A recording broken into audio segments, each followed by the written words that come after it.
People who have hired a private investigator. What did you find out? 1. I was a private investigator for a little bit. Most work pies do is searching financial/court records and serving documents. But one time I was paid by wealthy parents to stake out their college senior who had stopped returning their calls. They were worried about her. These parents paid like $40,000 for round-the-clock monitoring just to find out their daughter dropped out of school and was a full-time ski bum. 2. My sister, mid-30s, is adopted and hired to find her estranged biological father. They came back saying that not only was he still alive and nearby, but he had a daughter, meaning she also had a biological sibling. Further digging from the pie uncovered that they weren't just similar ages either. They were exactly the same age. The evidence suggested that my sister had a twin and her birth father had taken the twin and vanished. Huge, life-changing news. Eventually, through more incredible detective work, the pie realized that the daughter was actually just my sister. There was no other sibling and they had just been investigating my sister the whole time accidentally. Needless to say, we asked for the money back. 3. I had a girlfriend that worked for one for a while. She said that the majority of their work was insurance scams. She took a lot of pictures of guys who said they were hurt on the job playing golf and surfing and such. 4. Not me, but a friend hired one because he was suspicious his stepdad was being unfaithful to his mom. So, he asked me, and I put him in contact with a guy I knew. At 15,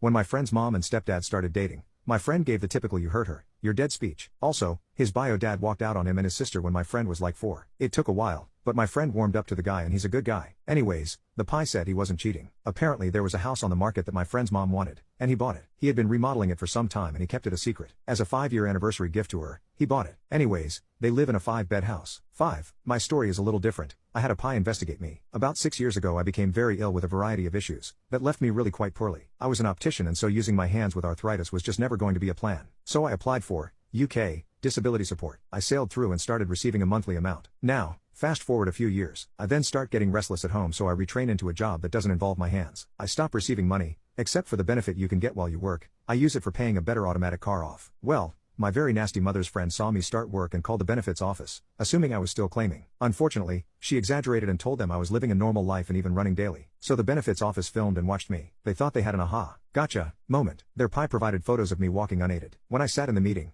with a lot of smug fraud officers and my solicitor, I felt sick to my stomach. I really couldn't work out what the F was going on. They were trying to make it look like I had been running and jogging, but I knew I walked never any further than 5 meters to my car. Anyway, the solicitor pointed out the photos were screenshots of a video. Asked for the videos. Videos were of me, struggling to walk. One of them I rest on my car before opening my door. Another I was going into a supermarket and had replaced my cane with a trolley to lean on. You get the picture. So, the fraud team basically said oops and I never heard from them again. I spent a lot of my time trying to appear normal and it bit me in the arse. And never trust these fraud TV shows now either. 6. Had a babysitter we thought was stealing from us. Luckily our neighbor was a pie couple and they ran a background check for $10. The babysitter had a string of DUIs and a few days before a large fine was due, my camera disappeared. He also stole money from my kids' piggy banks. He sort of disappeared but was also really into Instagram so I surreptitiously followed him. He started babysitting again for a single mom, easy target, and posted a lot of fun pics with his family. I tracked down the mom and sent her a long email detailing his whole scam. She said we were right and it was clear he'd been stealing from her business. He has since gone underground but I still Google him regularly to see what he's up to. He's been able to avoid arrests for a while now. 7. My parents hired a private investigator to find out who my online boyfriend was when I was 13. The pie came back and told us he was just a fat-ass 13-year-old. 8. My grandmother's first boyfriend after my grandfather died said he was a retired cop and a veteran. They enjoyed dancing to country music together, and bought a new car, in her name though, even though she can't drive anymore. My uncle hired a pie. Turns out, that old bastard had a habit of shacking up with widows and bleeding them dry. 9. My mother's dad walked out on mom, my aunt, and my grandmother when mom was just 5. A few years later, my grandmother died of a grand mal seizure. Mom was taken in by her grandparents, but she always wondered why her dad left and what became of him. In her 40s, she saved up a bit and hired a pie to track him down. Turns out he moved over time from Pittsburgh to California where he wound up in prison for armed robbery and so other violent crimes. He died in San Quentin Penitentiary. I think mom got a lot of closure out of that. She was able to see that life would have most likely been even worse had he stayed. At least living with her grandparents, she was loved and raised to fulfill her potential.